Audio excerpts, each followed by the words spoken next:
to item 3, public participation. Do we have any members of the public who would like to address the board? Okay. Seeing that there are no new people on the line or nobody's voicing, we'll move on to item number 4, the approval of minutes from our June 2022 meeting. So just as a reminder, we as the board had decided that we would have 2 months off for a break, and one of our breaks was in July. So that is the reason why we do not have minutes from the July 2022 meeting, is we were all on break. Board, have you all had a chance to review the minutes? Yes. Okay. Yes. Okay. All right. So with that, I will ask for a motion and a second to approve those minutes. Motion to approve the minutes. This is Meredith. Okay. Thank you, Meredith. This is Corey. I second. Corey, second. All right. The floor is open for voting. So let's see, how can we, I always forget like how we did it the last time. I think it's easiest if we just go one by one and you just tell me yes or no if you approve the minutes.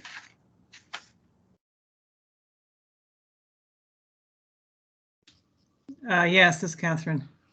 Okay. Yes, this is Frank. Yes, this is Meredith. Yes, this is Corey.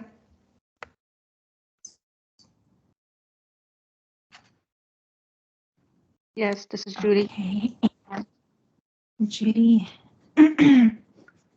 All right.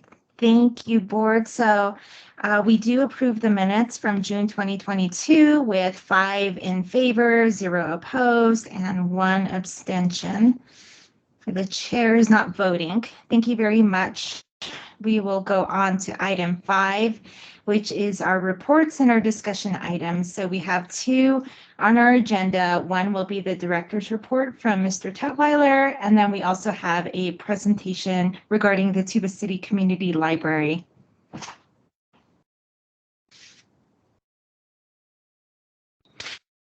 So Richard, if I could have you present, that would be great.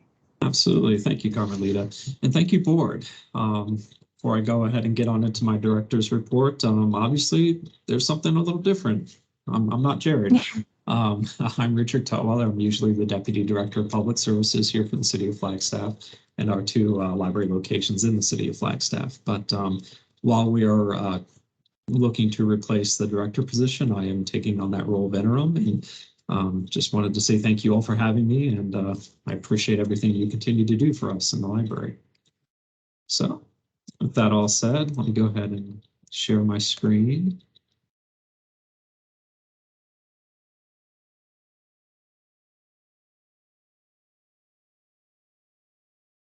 Let's get started here.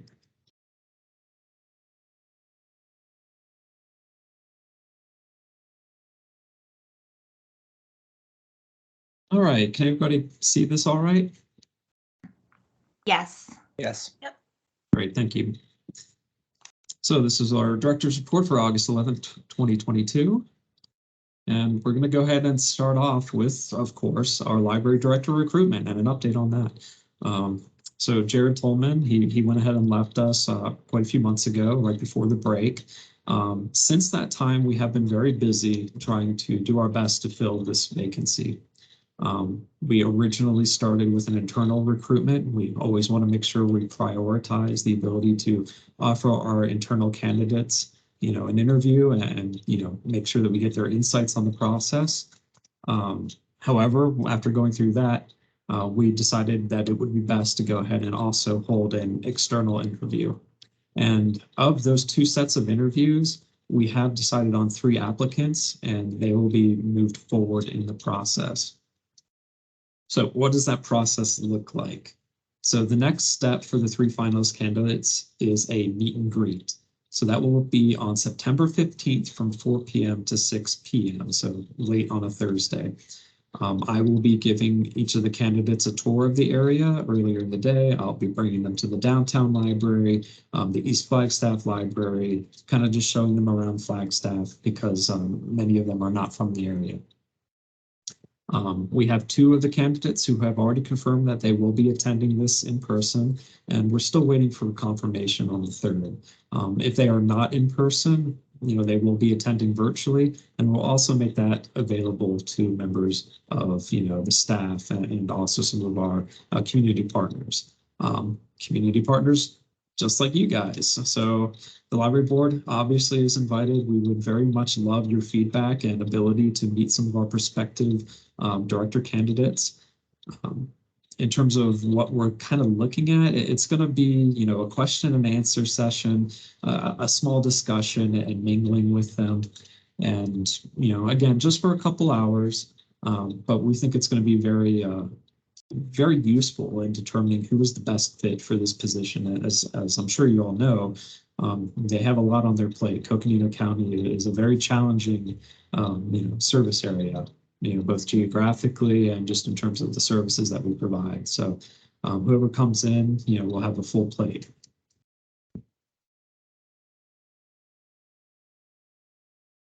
So with that, I would want to go ahead and introduce some of the candidates to you. This will not by any means be an exhaustive list. We're still waiting for human resource approval to kind of go live with this list, both to members of the staff and to members of the public and things like that. However, I have gotten confirmation that I can share the names with you now.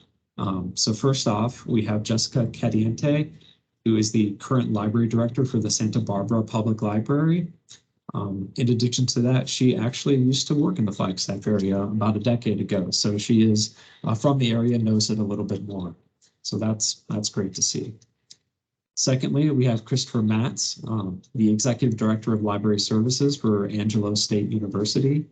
So Christopher will be coming from academic libraries and obviously has a bit of a different work history than those who work in public, but that actually might be really helpful for us. And last but not least, we have Dan Oninke. He is the Deputy Director of the Ventura County Library in California. Again, someone with a lot of experience dealing with the public, setting up budgets, really doing the hard groundwork that is necessary to run a system. So we're very excited at the quality of candidates that we have to move forward into this final round. And we look forward to meeting them. And obviously, we look forward to having you meet them as well. Now, before I move forward, is there any questions that the board might have about the director recruitment? I know it's kind of a big deal for us here, and I cannot see hands. So if anybody has their hand up, please let me know. Hi, this is Catherine. My question, Richard, if we do want to meet them, do we just show up on the 15th between 4 and 6? Yes, so we're still determining exactly where the meet and greet's going to be held. As you're about to learn in this next slide, we are going to have a bit of a renovation starting very soon at the downtown library. So it's likely that this will either be somewhere in the library anyway, the downtown location, or possibly at City Hall. Heidi Hansen is the active hiring manager for this position, so she'll ultimately make the decision on where the meet and greet is held. But in all likelihood, it will be somewhere downtown in that 4 to 6 hour. And as we get more information, we will obviously share it with the library board and other community partners, such as the Friends of the Library and the Library Foundation. That was a good question, Catherine. I was wondering that myself. So I have 2 questions. I'm just wondering about how big the applicant pool was, and geographically, did they represent did we have national responses, or did it kind of just not originate, but did it congregate around the applicants congregate around the western part of the United States? What did that Sure. look like? So again, I'm not the hiring manager for this position, so I did not get an exhaustive list of everybody who applied, but I did sit on the panel for the people who were accepted for interviews. So yes, most of them were on the West Coast. Multiple people from California applied. We also had some individuals from Texas, New Mexico, of course, Arizona. So mostly the West and Southwest. I do know that it was posted on nationwide, recruitment sites, but I cannot tell you the exact amount of people that, applied for the position. Just that we went through, I think about, we went through 8 interviews. Okay. Okay, great. Thank you. You're very welcome. Any other questions? All right, well, thank you, Chair and Board, and I'll keep moving on through the Director's Report. So on the screen, you can see the our little mock-up of the finished project for the front entry ADA renovation. For those of you who may be new or have not been a part of this process, the current front entry of the downtown library is not ADA accessible. The ramps are significantly above, the steep incline that is necessary to fall into ADA. So in order to rectify that, we've, started this rather large construction project. It will be not only bringing the space and access into the building, to ADA recommendations and supporting an inclusive, design. It will also feature a public plaza, which is, a place for people to sit and read and potentially have library programs there. But there's also, and you can kind of see this on the left walk up to the library, there's also going to be an art installation as well. That's going to be going along those handrails up from the library entrance all the way to the bottom where members of the public will access it. So that's kind of the finished project, but what I'd really like to share with you now is why, this needed to happen. And I guess I missed a slide. So staging, that's where we are. I'm sorry, John, I jumped ahead once. So staging has begun on the downtown library. So I am on the west side of the library in my office, and if I look outside my window, I see a whole lot of construction equipment and fencing that is on that western side. So we are in the very first day of staging this project. And that first step will involve the creation of a temporary entrance. Work on this project begins today, and the first thing we're going to be doing is setting up fencing around the southwest corner of the library grounds, because we need to develop a walkway from the Sitgreaves sidewalk to the emergency exit of the youth services area. So that's the first domino that needs to fall in this project. That should take about 1 to 2 weeks, and we when we're done with that, we can then start, on the library entrance proper. So at that point, we'll make that temporary entrance accessible to members of our public, and then make the front entry inaccessible and start walling off that construction area. So kind of a visual reminder here on the right side. So you can see that Aspen is here, and then Sitgreaves is here. And then this little mark here is where the temporary entrance is going to be. So because of this, we are going to be losing about, 40% of our parking lot, that's going to be part of the staging grounds. And we also need to even out a lot of that parking area, again, to make room for those gentle slopes. So as part of this, part of Aspen sidewalk will be unavailable. And obviously this whole area will be walled off. So in order for members of the public to access the building, they'll have to come into the parking lot off of Birch and then walk around the sidewalk to access the building. Now, this temporary entrance sign, we will have that posted on sandwich boards. It's already up on our website. So we want to make it as visual as possible for everyone in terms of making sure that they know the correct direction to go. In addition, you can't really see it on this one. I have not been able to get clear instruction just yet on ADA accessible handicap spots during this temporary renovation. But across Aspen over here in the City Hall parking lot, there is 2 ADA handicap spaces that they will be lending to us in part of their parking lot as well to make up for the loss of this area. And then we will also introduce signage to encourage people to use that and then walk through the sidewalks across Aspen. That's still being developed, though. I'm working with our city maintenance and inspector, and then also our legal team to make sure that we're, doing the best we can to support inclusivity in our temporary entrance. Hey, Richard, this is Catherine. Question here. So when we move to the temporary entrance and half of the parking lot is blocked off, then let's say you have a book to return, in the little outside automated thing. Are we going to pull in and drop off the book and then somehow like try and turn around in that parking lot to get out? Sure. So 2 things with the book drop. Number 1, we will be installing a temporary book drop by that alternative entrance for people to go ahead and drop their materials off. Okay. Now, the automatic one, you will not be able to drive up to it. It is passed into the construction area.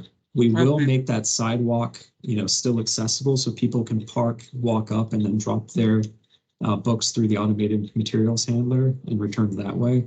However, there will be a, probably 2 or 3 week period during a certain stage of construction that will not be available. They'll need access to that area. Okay. All right. Thanks. You're very welcome.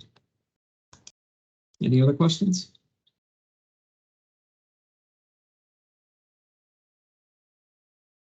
Okay. So the next slide I have, this is going to be made public very shortly. I actually believe it's already up on the website, but we'll get this posted on the temporary entrance and the full entrance soon. So this is kind of our general construction and access timeline for this project. As you can see, it starts mid-August, literally today, and then the completion date is all the way out in early December. We're originally targeted a December 9th date to finish. It could be pushed a week into December 17th, but we'll see how, some of these things go. So I already kind of talked about the mid-August phase 1, but let's go ahead and talk about some of the other stages of construction that we're dealing with here. So in late August, and a likely, time for this is probably August 29th. That's when we're going to go ahead and start the demolition process. So the full front entry will be closed and the alternative entrance opened. But in addition to that, the Aspen Avenue sidewalk will be closed, as well as the south of the parking lot. The parking lot book drop will be walk up only, with an additional book drop available at the temporary entrance. So from there, we go into the hardscape installation and grading. So this is the bulk of the construction period. We'll be doing a large concrete pour, and this could take quite a time. So we're expecting that, this part of it could take anywhere from 5 to 6 weeks, but we're really shooting for mid to late October for it to be done and then start the next phase, which is going to be the electrical work, the paving and landscaping of that front entry area. And it is during that stage that the book drop in the parking lot will be inaccessible for a period. Again, the contractors have given me, a 2-week period. But we'll see, when we actually get to that part of it. I'm hesitant to give firm dates because, as we all know, construction can work on its own time. And then the last real, significant phase will be the fixture install. So this is when we're going to be installing those handrails with the artwork, the metalwork, and then also the furniture. We will be installing outdoor furniture up on that plaza near the library entrance. We're really excited to be able to offer a new place for people to be outside, enjoy the weather, and still read a book. And as I mentioned before, early December, that's what we're shooting for project completion. We were really trying to get this project up and going earlier in the year so that we could hopefully avoid some of the harder winters and snow. But things take their time, and that's what we're looking at right now. Does the board have any questions on this timeline?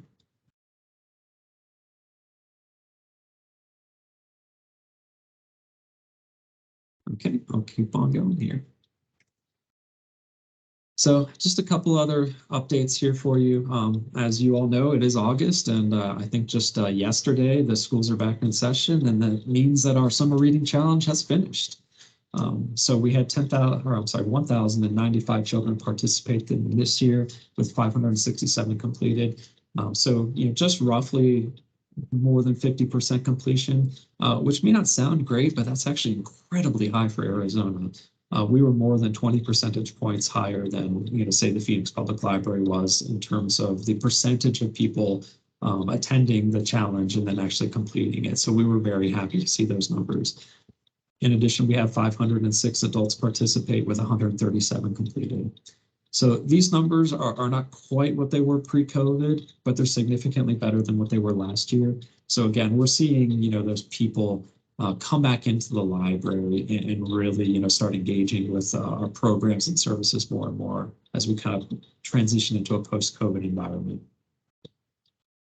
In addition to that, we do have a new library website that we're looking to implement.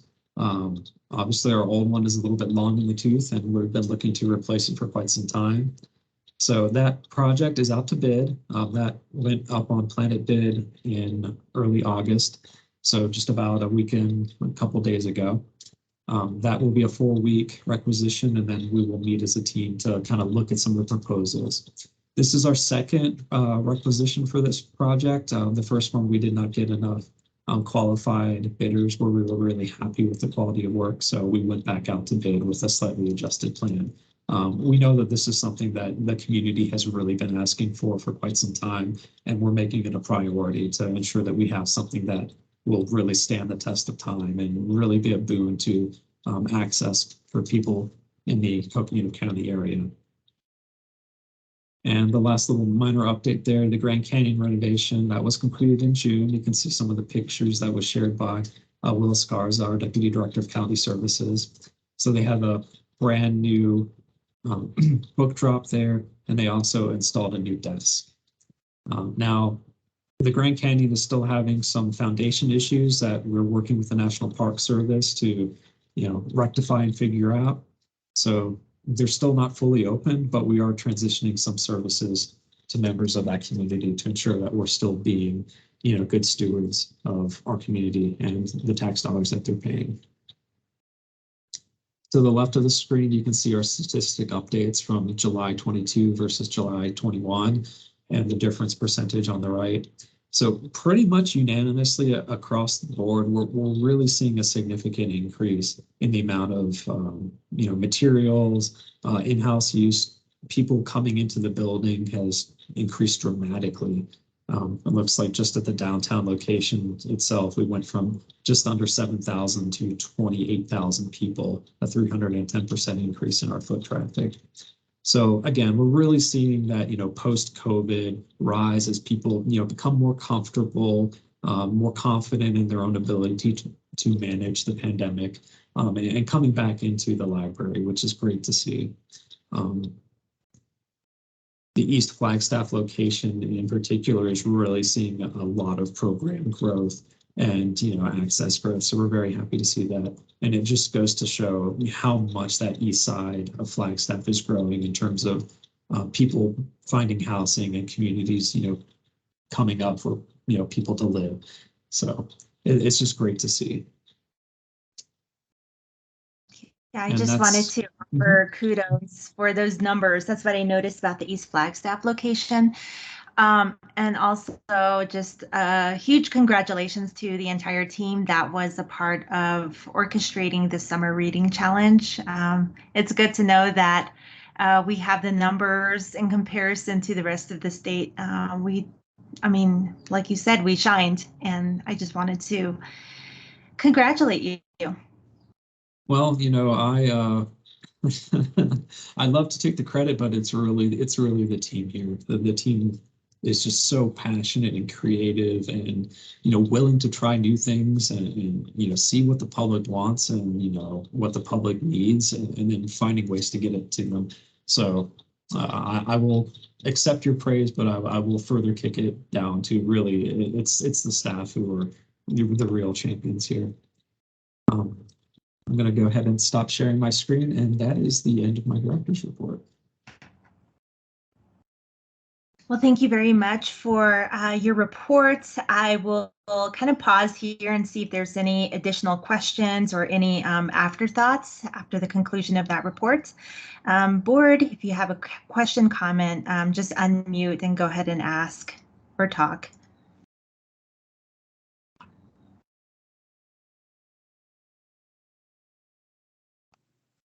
Okay. So, Just real quick, thank you.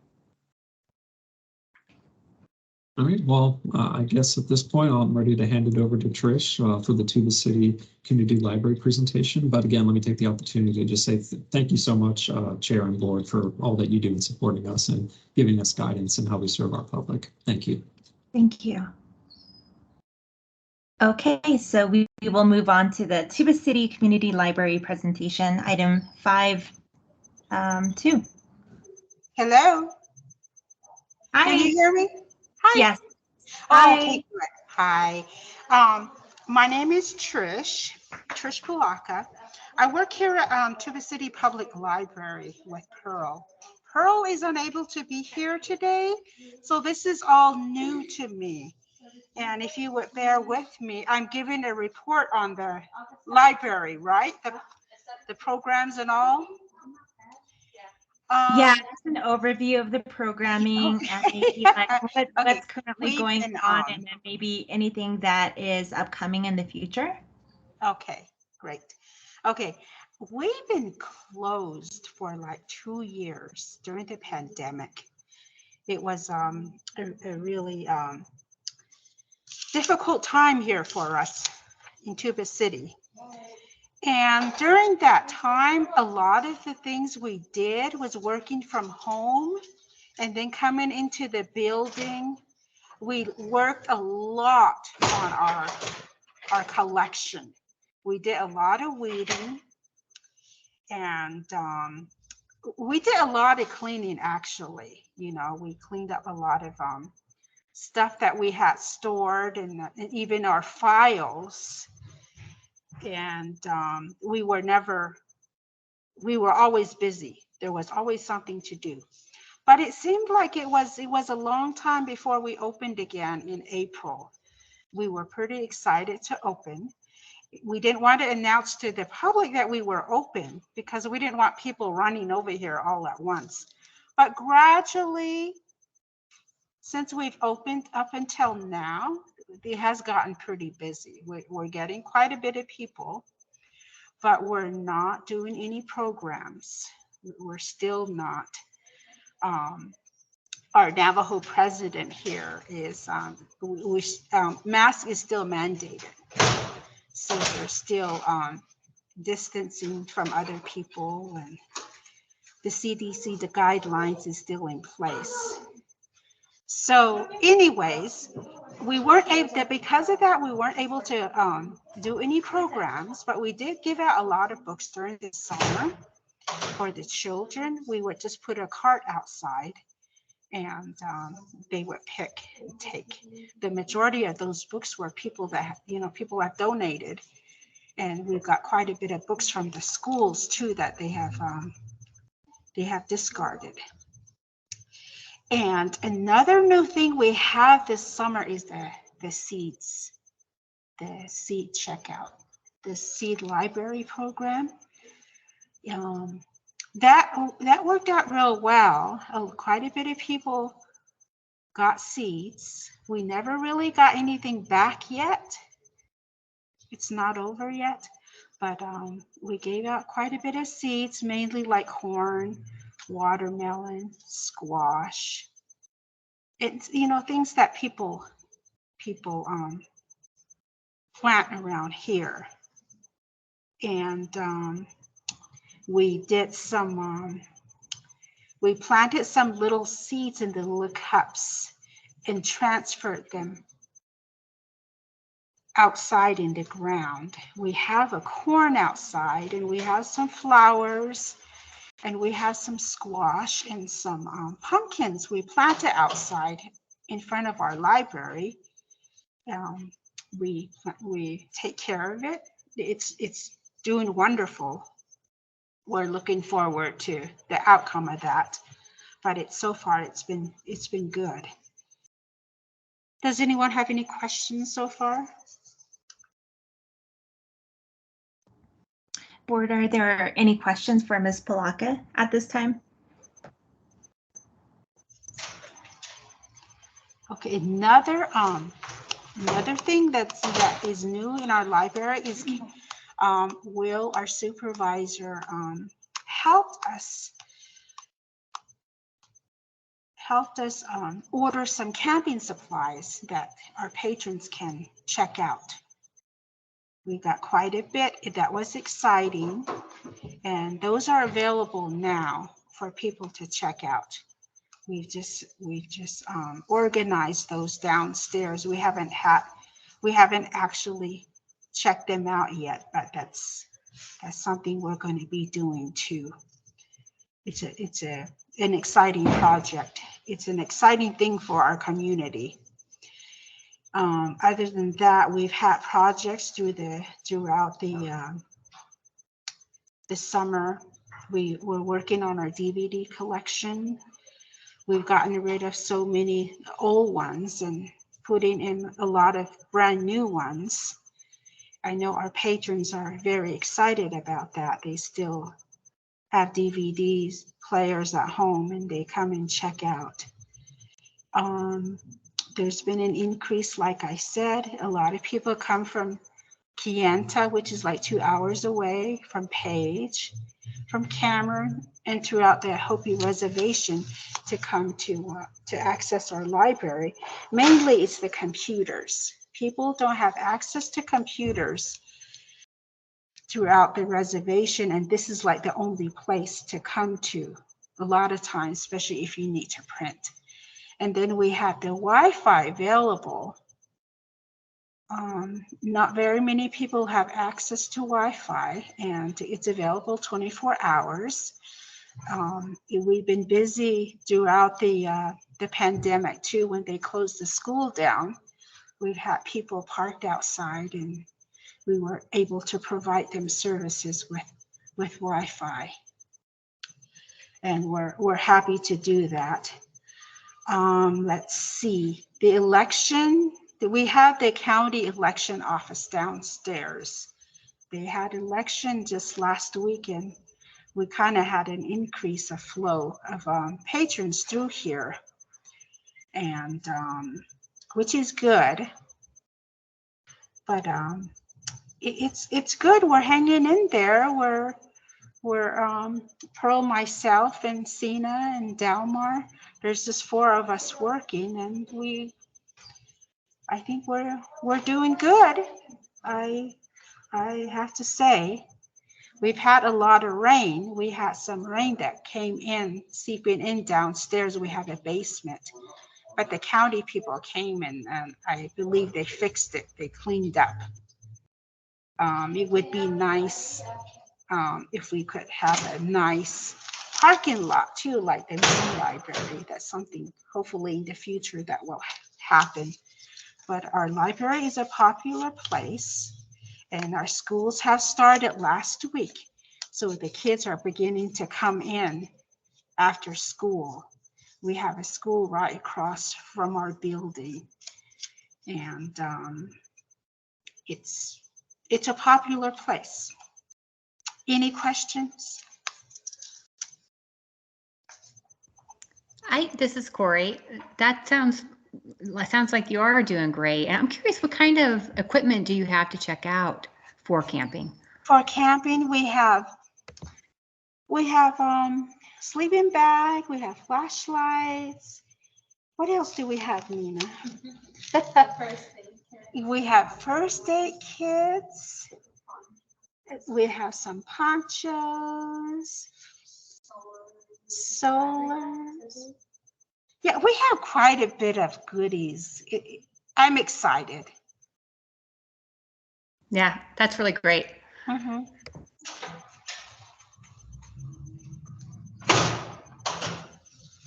Trish, when you mentioned kids coming after school, what sorts of things do they do while they're at the library? Mainly they do their homework, And we're building a graphic novel section. They're very popular here. Not very many kids like to read regular books, but somehow, you know, those are popular. They'll just hang out in here and read. They don't check out, but the majority of them would, you know, read in here. And that's what I'm working on, the collection. We have some that are like not complete. So I'm trying to work with Barb and Brenda to order those ones that are incomplete. Those are popular here. So if you have any that you need, you know, that you're discarding from your library, we'd love to have them. Thank you.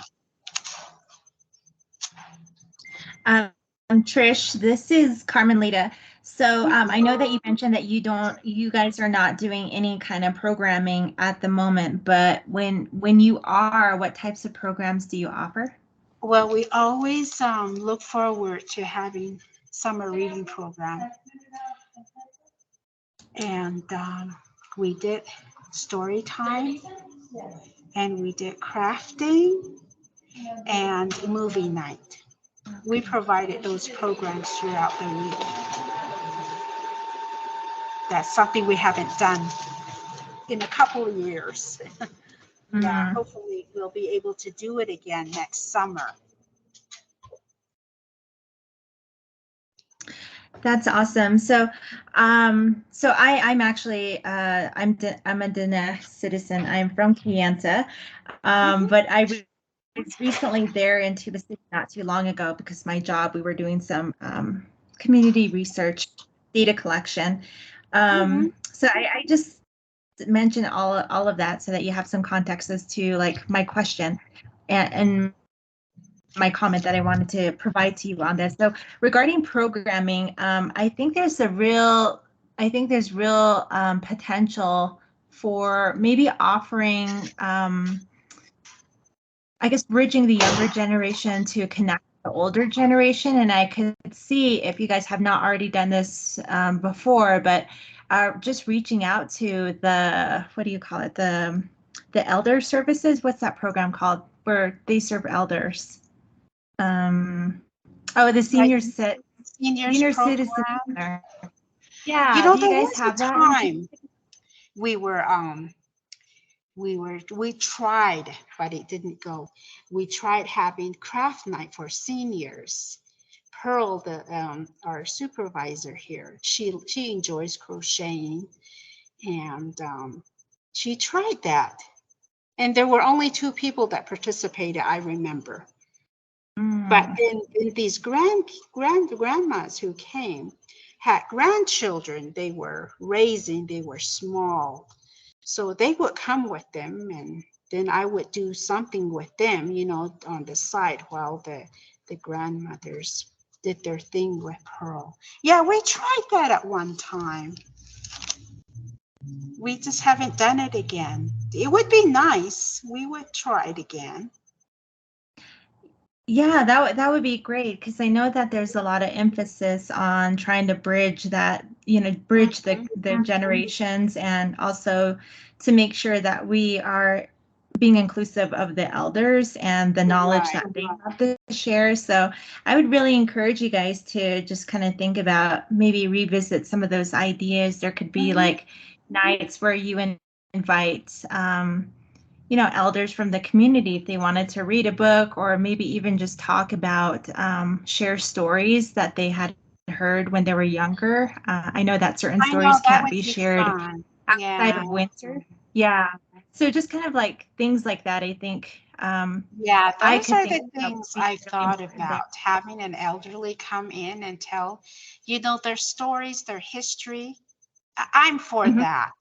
It's just not having enough staffing and not having enough time, that thing kind of, it's hard sometimes. Yeah.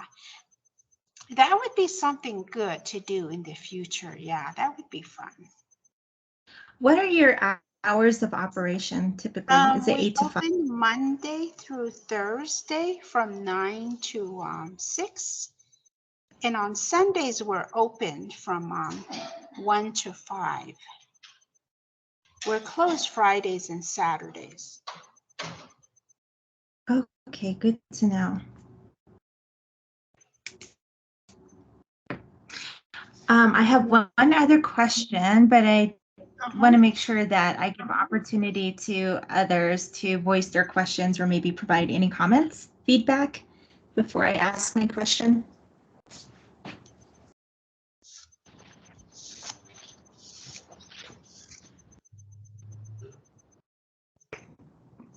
Okay, so seeing that I'm not hearing anybody pipe up, so my other question is, do you there at the library have any collaborations going on with the Navajo Nation Museum in Window Rock? Because I know that they have a lot of things that are going on, and I wish I used to, when I was younger, I used to wish that we had something on the western side of the Navajo Nation, because everything is centralized in Window Rock.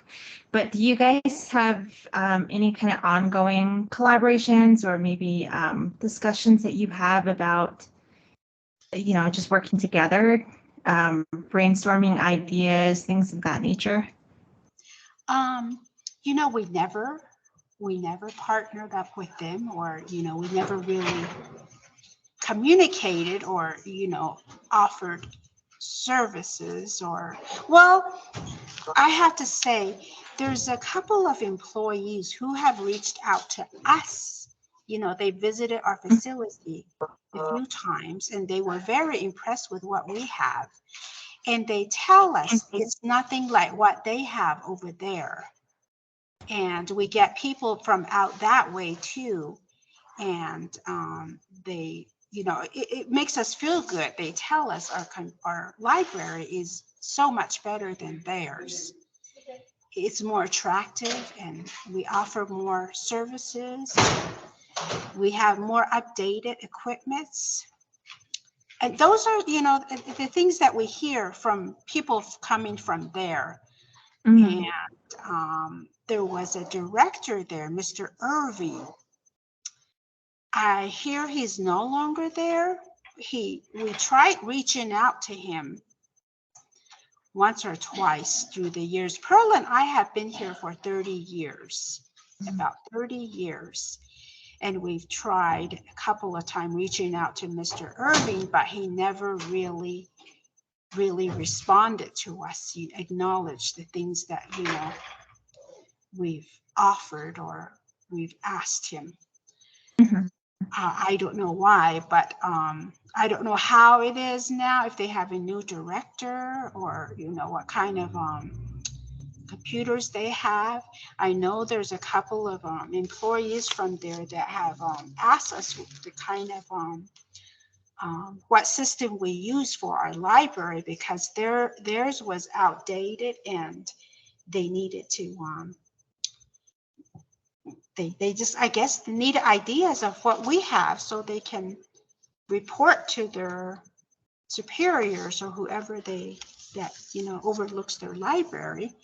Mhm. But nothing ever became of it. No one came out, and we never actually sat down and talked. They were just phone calls. But we really don't know anything about the library in Window Rock. I've seen the facility, the building. It looks beautiful. I wish we had a facility like theirs. It looks huge when you drive by through there. Mhm. I don't know if you've been to our library. It's small, but it's attractive. We just had our library renovated here just right before the pandemic, and we have new flooring, the carpeting, and we have new furnitures, and our computers have been upgraded, and it's an exciting time for us, and we're happy to offer these services, and we appreciate the compliments that people give us. So we don't know anything about the Navajo Nation Library, sorry to say. Maybe in the near future, that would be nice if we could communicate more. Yeah, well, my world and what I do, I do research, but I do a lot of community engagement. So I know that a lot of idea generation comes about just having these discussions and meeting other people that do the same thing. Yeah, So we're now very the library, fortunate to have Flagstaff. yeah. Yeah, we're very fortunate. So We have this facility and the programs that we have and the things we're able to offer. We appreciate the city of Flagstaff. So I was just going to say that I do know that they have a new library director in Windrock at that museum, and I would be more than happy to link Pearl and him together. His name is Donovan Pete. He is Navajo.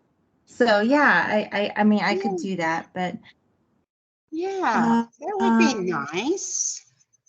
yeah. All right. Well, I don't have any further comments or questions. Board, do we have any other last minute comments, questions?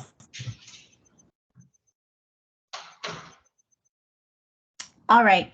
So thank you very much for presenting to us, Ms.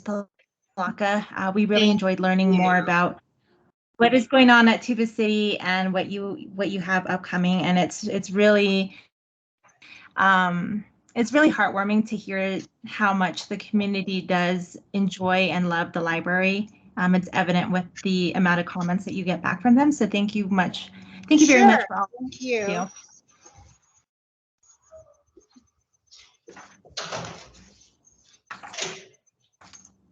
All right, so we are about halfway through our agenda now. We are on item number 6, which is our action items, and we have 2 on our list. So one of them, so I guess I want to kind of pause here and describe the process, because I know in a lot of these public meetings, they work a little bit differently as to like how we go about discussion and then how we vote on it. So the process here is before we're able to discuss and vote on a particular item under the action items, I will ask the board for a motion and a second to open up that item for discussion. At the end, after everybody has provided any comments or any questions that they want to provide to that discussion about the deliberation on the item, I will then open up the floor for a vote, whether to approve the item or not to approve the, well, open up the item to vote to approve the item. Okay. So that will be how it works. So we are going to entertain item number 6A, which is discussing whether or not to introduce board members to the public. If agreed to, the best way to publicize information. So board, if you would like to discuss this further and vote on it, making a decision if we want to do this, at this time I will ask for a motion and a second so that we can begin discussing. This is Corey. I move to discuss action item 6A. This is Frank. I'll Thank you, second. Corey. Okay, thank you, Frank. So board, the item is open for discussion. Okay, so now that it is open, I just wanted to clarify why this is on our agenda. So I'm going to say months ago, I had this idea, like I had said before, a lot of the work that I do is around community engagement and interaction with the public. And I thought, you know, based on the work that I've done, I feel like people are very engaged with the library on social media. They have Facebook, to my knowledge, which is where I get a lot of my information. And people respond a lot to when there are posts about people that they might know in their community, like, oh, I didn't know like Meredith was on this board, or I didn't know Frank was on this board. I have this idea. I would love to attend an upcoming meeting to see what is going on now that I know that Meredith and Frank are on the board. So I think it just really does a lot to amplify the amount of community engagement, because we want to know, we want the public to know what the library is currently doing, what decisions they're contemplating, and it's a great avenue for the public to have direct participation and engagement with the library when we are all on board during these regular meetings that we have every month. But I do understand that sometimes some people don't necessarily want their image or an extension of their personhood out there in the public, like such as a format like Facebook or any types of social media. So I understand that. So I just offered this item a while back just to see if it would be something that the board would be open to doing, where every month we just have a post about, oh, hey, we would like to introduce like this particular board month for the month of September, and then somebody different would be up and posted about in October. So kind of something like that, so that the public knows who's on the board. Carmelita, this is Corey. I agree that that's a good way to engage people. I hadn't really thought about when people recognize folks that are on the board, they might be more likely to put their ideas forward and feel more comfortable doing that. Do you happen to know how other boards around Flagstaff, or if they do this kind of thing, and how they've promoted or let the community know who is on their board? Typically, that's done on website, at least boards I've been on, and it can range from anything from board members having just a list of their names on a website to, you know, a picture and a bio on each board member. The social media piece, I mean, I think that might be up to each individual, but that would be a good way to engage the public. But I think when the mention of building a new website for the library, I think that might be a good avenue to put at least the board names there if anybody is looking for them, and we can decide to what extent, whether it's the list or the bio and pictures or whatever we want to do. Thank you, Frank. I do like that idea as well. So just to answer your question, Corey, I have not seen any other like City of Flagstaff boards or commissions kind of publicly announce who is on their board in that way using social media. But I have seen, like Frank had said, people will list who is on their board on their websites. Hi, this is Catherine. I like the idea of putting it on the new website because it'll be more of a permanent thing, you know, that people would see over time. I'm not into the social media thing, so that's sort of a no for me. Plus, it's only, you know, it's just like a one-time thing, and I don't know, I just think the website is a more appropriate place. Thank you, Catherine. Carmelita, this is Mark. If it's okay, I'd like to share a screen here. Library is part of a city department called Economic Vitality. So we're under the same umbrella with the airport. The airport recently upgraded their website. They just went live with this last week, and this is their commission page. Can you all see that? Yeah. And so what they've got is what the commission is, what they do, a list of who they are, and then the staff, and then links back to the agendas, minutes, how to join the commission. There's a link here. And we could very easily do this now, definitely as part of the new website, but we could even do it now as part of the existing website and have it ready, you know, within a few days. Is that something that the board would be interested in? And you can all go to this, just search Flagstaff Airport and you'll find their new website. They just launched this last week, so it is brand new. Wow. Madam Chair? Oh, yes, go for it. This is Judy BK, and I think it just being on the website would be great, just like we do with our board of board of supervisors. Everything is just there, and people want to check us out, then they can go ahead and go and see who's all on the board and as part of the website. So I am in agreement with that. So I think that's what the majority of the board is wanting, from what I'm hearing. So I just want to put in my 2 cents, but I do would like to see, just for board members just on with their bios and everything, and what they, were as board members as a library. Thank you. Yeah, thank you very much, Supervisor Begay, for your comments and your thoughts on this item.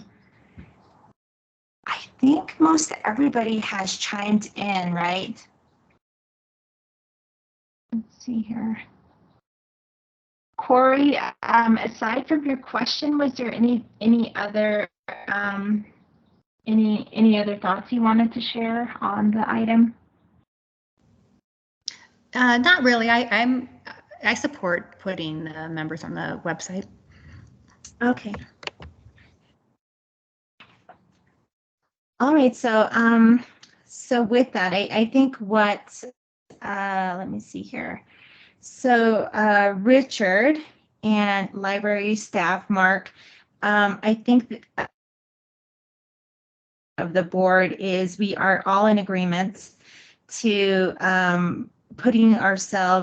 introducing ourselves out to the public via the library's website, like the example Mark had provided. And let me see here. And it sounds like there is also favorable inclination for each of us to provide a bio of who we are. I don't think it needs to be like an exhaustive bio, but typically maybe about 200 words. So nothing too lengthy, but just brief enough so that people get the gist of who you are. So with that, board, I will open up the floor for voting. So like we had done previously, please announce your name and then what your vote is on this item, whether that's yay or nay or abstaining. This is Frank. I vote yay. This is Catherine, yes. Corey, yay. Meredith, yes. Judy, aye. Okay. All right, thank you, board. So we approve this item. We are in favor of introducing the board members to the public via mention on a website. So the vote, oh my gosh, the vote on that is 5 in favor, 0 opposed, and 1 abstention. So moving on to our second and last action item, B, which is whether or not to move to hybrid meetings. So currently, I don't remember when we started having virtual meetings, but the thought did arrive that now that, COVID, we have somewhat of a handle on the situation. People were open to the idea of moving to a hybrid meeting, which is that predominantly the meeting would be hosted in person at the library every first Thursday of the month from 1 to 2 p.m. And if you if you're not comfortable with that or are unable to attend in person, there would be the option to still attend the same meeting via connection through Zoom, or not Zoom, through the Teams platform. And so the hybrid meetings would still retain the time of meeting from 1 to 2 to about 2:30. So with this, in order to discuss this and then vote on it, I would like to ask the board for a motion and then a second so that we can begin discussion. This is Frank. I move that we open discussion about moving to hybrid meetings. Okay. Thank you, Frank. This is Corey, I second? second. Sorry, this is Corey. I second. So the floor. Okay, gotcha.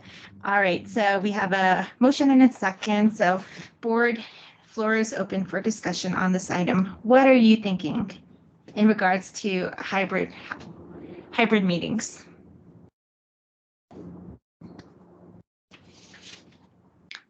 This is Frank. I think the biggest challenge for hybrid meetings, I agree with that there should be a hybrid option.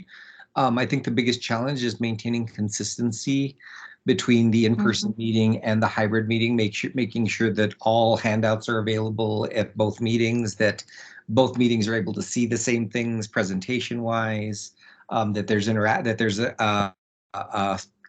a seamless way to communicate, that we're not like talking over somebody's cell phone or that kind of stuff. It needs to be set up right.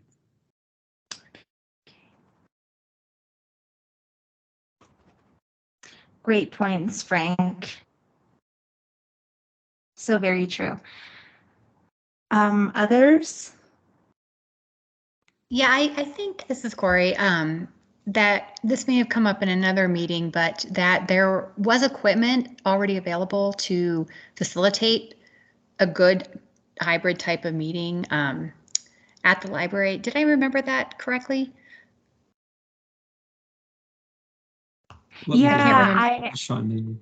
Sorry, I remember. Chair, we do have a conference room available that includes equipment ready for hybrid style meetings, a large TV, a wireless keyboard and mouse, and then obviously the computer to facilitate them and the web camera so that everybody could be able to see the room.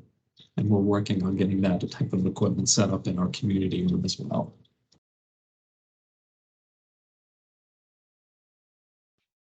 Thank you, Richard. And Richard, is that something we would be able to, is it often booked or would it be available during this meeting time? We could go ahead and reserve those out in advance, and that should not be a problem. Members of the public can only book out 90 days. So we could just start booking out further than that. And, we would ensure that you guys have access to that room. Hey, Carmelita, this is Catherine. So I'm wondering, I mean, I'm on board with doing the hybrid, but I'm wondering if there's any way we could all chime in ahead of time, like I'm going to be at the library or not. I'm just thinking like if only one person shows up at the library by themselves and everybody else is on the phone, is that worth, that person making the trip? Yeah, and that would be a lot of effort, I think, on the library staff's part to set up for one person, which I don't think is prudent or fair.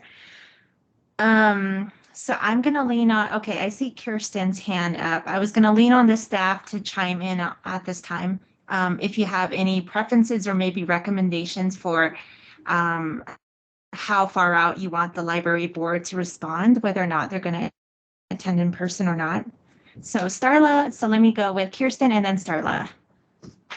I'll actually let Starla speak for most of it since she would be doing a lot of on the ground work, but I do know that the reminders that she sends out where you guys confirm quorum and stuff like that might be the ideal platform for you guys to tell her whether or not you're going to be in person, but I'll let her talk to you about that. Yeah, that's basically what I was going to say. That reminder email would probably be the best time, probably the one like a week out when I'm asking everyone if they can attend. That would probably be the best time because that would give enough time to make sure things are set up, things are printed out, whatnot, and you guys can just let me know if you're going to be in person or if it's just going to be virtual.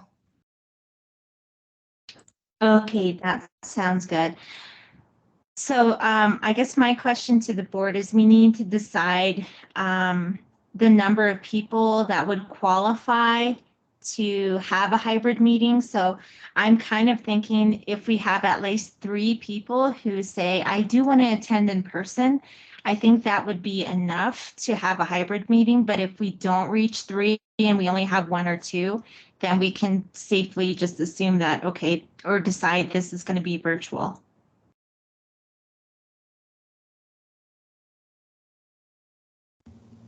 This is Corey. sorry, go ahead. I was just going to ask, how many people are a quorum? Currently, I'm looking at the agenda and we have 6 people total. So a quorum would be 4. Okay. Just a quick reminder that staff on site can also attend a hybrid meeting in the conference room if they felt comfortable doing so. Good point. Okay. I think 3 sounds reasonable. Agreed. Okay. All right. So the more and more we're discussing this, oh, I'm sorry. Did I speak This over is somebody? Supervisor Begay. I'm kind of for everything, however way we can attend. Sometimes, we're traveling within our district, which is a big district. I'm serving from Cow Springs all the way down towards Payson and Grand Canyon towards Bird Spring out that way. That's the width of my so it's been hard, to it's gonna, if we just open it up, virtual is the best option for me. I can get in on from anywhere. And so but I do have our whole month is already scheduled out, and so I still would like to be, part of the board, and that, I don't want to, and that's what's been happening is that, but then on top of that, we took a whole month off. We're supposed to take a month off for July, but we didn't do that. We just got really bad rain, floods and forest fires and stuff that we're dealing with and things like that. So my thought is that hybrid is good too if I'm around, and I think I don't know if we have a policy anywhere for our board yet, to state, how when the meetings are going to be and what constitutes a quorum and all this and that. So that's the other thing that I'm kind of wondering about. So, but nonetheless, I think it should just be open however way so people can still attend, so that the quorum, is always going to be there instead of, just 1 or 2 people showing up. So that's my thought. Thank you. Yeah, thank you very much for chiming in. And we definitely understand that you're not able to always make these meetings, but we're definitely glad to have you here at this meeting today, Supervisor Begay. So thank you so much for attending, and it's good to hear your voice. Any other comments before I offer a statement? Really quickly, Carmelita, I'm going to go ahead and post in the chat the language from the intergovernmental agreement that governs this library board. Okay. And you can read through that to see all the information regarding, when to hold meetings, how they're held, the communication, what a quorum is. And you don't need to comment on that now, but I just wanted to make it available. Thank you. Thank you. And you said that you were going to post that in the chat box? Yes, it's in the chat box. Can you all not see it? I can also bring it up on my screen if that would be easier. Yeah. Could you go ahead and share, because for some reason, at least for myself, I can't access the chat. I can't either. And I apologize for that, but can you all see my screen right there? Yes. Okay, so that's the pertinent language. A reminder to the board that this IGA has been signed by Coconino County. It's due to be presented to the city of Flagstaff on the 23rd by yours truly. This is this same IGA that's been in place. It just needs to be renewed, so that's why it needs to go in front of the council.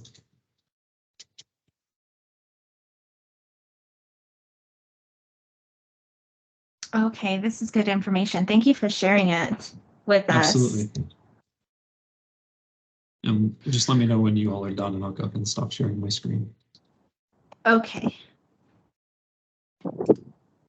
All right, so I'm just going to go ahead and talk, and you can leave that up on the screen for those who need additional time to read through that highlighted portion. So it is sounding like we are all in favor of moving to the hybrid meetings, but I think there's a couple of things that do need to be stipulated. And I would actually ask Starla if sometime after this meeting, it doesn't have to be immediately, but if you could kind of just send an email to all of us and summarize what your preferences are. Some of the things that we decided on was to make sure that each member replies whether or not they plan to attend the in-person meeting. So they'll just let you know, Starla, if they're going to be there in person or if they're just going to be virtual at the next upcoming library board meeting. And if you get enough people, which is 3 people, we'll go ahead and hold in-person meeting in addition to the virtual. But if we only get 1 or 2 people who say, oh, I can attend in person, that's not enough to constitute the hybrid, and we'll just go with a full virtual meeting. Yeah, that sounds totally fine by me. I can do that. It might be either by end of today or tomorrow. I'll send that email out. Okay, perfect. All right, board. So I'm sorry, Carmelita. Additionally, Oh, that yeah, will allow Starla to have the information that she needs when she publishes the agenda publicly, so the public can know whether or not the meeting is hybrid or virtual. So yeah, that gives plenty of time for that information to be collected as well. Super. Okay. So to close out this discussion, we are voting on moving to the hybrid meeting. So if you're in favor of this, your vote will be yay. If you're in opposition, it will be a no. And if you do want, and you also can abstain from the vote. So I'm going to open up the floor now for votes. So please say your name and then what your vote is.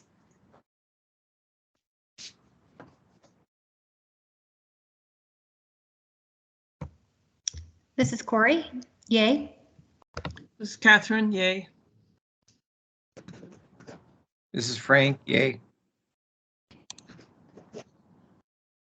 This is Meredith. Yay.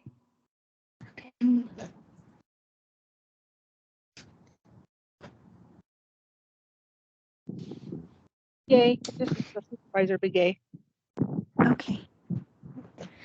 All right, board. So we have moved to approve hybrid meetings. So we'll go ahead and get that started in September. Starla will be in communication with all of us, and just depending on what the responses outcomes are, we'll move forward from there. So this item is approved with 5 in favor, 0 opposed, and 1 abstention. Let's see here. We have less than 10 minutes left. So we'll move on to item number 7, which is the informational items from the board members. We were provided with a link to a YouTube segment that was talking about the 21st Century Public Library. Any comments that want to be shared on that? And I do welcome the library staff to also chime in on this and offer any kind of feedback or supplementary comments for why that was shared with us.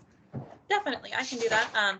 So Starla was actually the one that brought this particular clip to my attention. It was aired on CBS Sunday morning, and well, their Sunday morning segment, and it was just, I felt, a great short video that kind of captures what it is that the library's goals are, because ours are in line with a lot of National Library goals, to become more of a community center, to be the hub of connection for our communities. And I thought that this video did a great job of demonstrating what we're trying to do.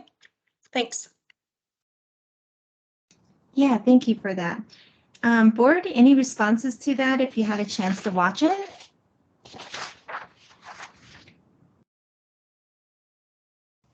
Hi, this is Corey. I really enjoyed it. And I did have one question for the library staff, and it has to do more with the video mentioned, and I think this is obviously true in Flagstaff, about seeing fewer books in the library as more things go online. And I'm wondering, is there some support in the library for people who are trying to check out books on devices digitally that may not understand the process behind that, or might not have the technical skills. I've never looked into that, and I was just curious how you all handle that. Sure, I'd be happy to chime in there. So for those of you who don't know, before I rose up as, deputy director and now interim director, I was the reference supervisor for the Flagstaff downtown location. And it is part of our normal day-to-day operations and duties to, educate our public on how to best access our digital materials. These include things like Hoopla, Libby, our online databases, all of that stuff. Every single member of our reference team should feel very comfortable walking an individual through how to set up something on their smartphone, their computer, their iPads. That's a very common and very, let's just stick with common. It's a very common request, and every staff member should be very empowered to meet that request. And, when it comes down to it, when you're teaching people, so many people go through their lives, that like up through school and things like that, and they're always talking to somebody who knows more about a topic than they do. They're talking with their teachers, their parents, their bosses, and they all know more about a topic. But when you're dealing with the public in public service, it's the other way around. You're discussing with somebody who knows less than you do. So it's really important to us, and we've made it a priority to really, kind of cut the jargon and make this as simple to understand as possible for members of our community. And that's why we have handouts. That's why we make staff available for these, one-on-one interactions. We offer computer tutoring services where if somebody has a more in-depth question or concern with some of these resources, we can sit down with them and really spend the time to ensure that they understand, how to access these resources, and are really, taught how to access these. We don't want to just do it for you. We're happy to do that, but we want to help, these individuals learn, and that's part of our mission, in terms of supporting literacy. So it's a very long-winded way of answering your question, I think. Yeah, no, that was great. Thank you. Absolutely. And does the library, as things are more digitized, does the library have devices that can be checked out? We do. We have laptops that are available for in-department use. You have to have them inside the library. But only just recently we started offering up basically a little combo pack of a Chromebook, which is, for those of you who don't know, a Google product. It's a very, very streamlined, very simple to use laptop. And also hotspots. So hotspots are basically a way for somebody to connect to a portable Wi-Fi for internet access. So we've made those available, and they are, constantly in demand by members of our community. So we're always looking for ways to kind of break down that digital divide that exists between, the haves and the have-nots, and those who need help and those who, maybe just want a book.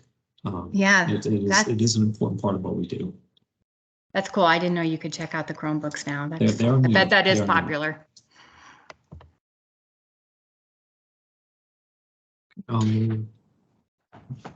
Stop sharing my camera. Thank you. Board, any other comments, questions regarding Beyond Books, the 21st Century Public Library segment?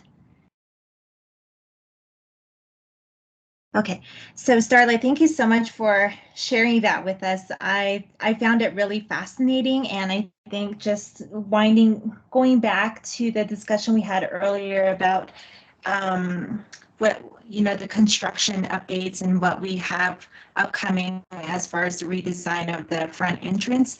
I think that is going to get enough people excited. It does accommodate. I forgot who said it, but the library is a community center, as a place where people want to go. People do want to hang out and meet other people and just interact with each other as far as community programming goes at the library. So I'm just really excited for what we have upcoming as far as that redesign is going. So with that, thank you very much. We're on to item number 8, which is the agenda for future meetings. So I'm not sure who wanted, if there was a presentation item on this.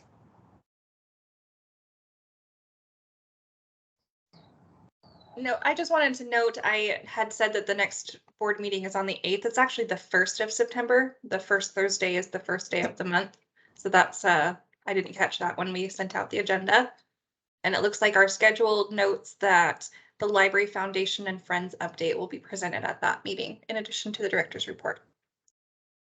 Okay, thank you so much. So board, again, September 1st is our next meeting from 1 to 2:30. And now we are at adjournment. Could I get a motion and a second to adjourn the meeting? This is Frank. So moved.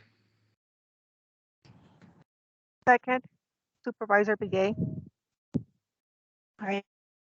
Thank you, Frank and Judy. All those in favor of adjourning, say aye. Aye. Aye. Aye.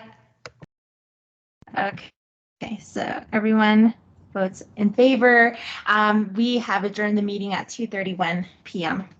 Thank you so much for your dedication and your time, everyone, and have a wonderful day. We'll see you next month.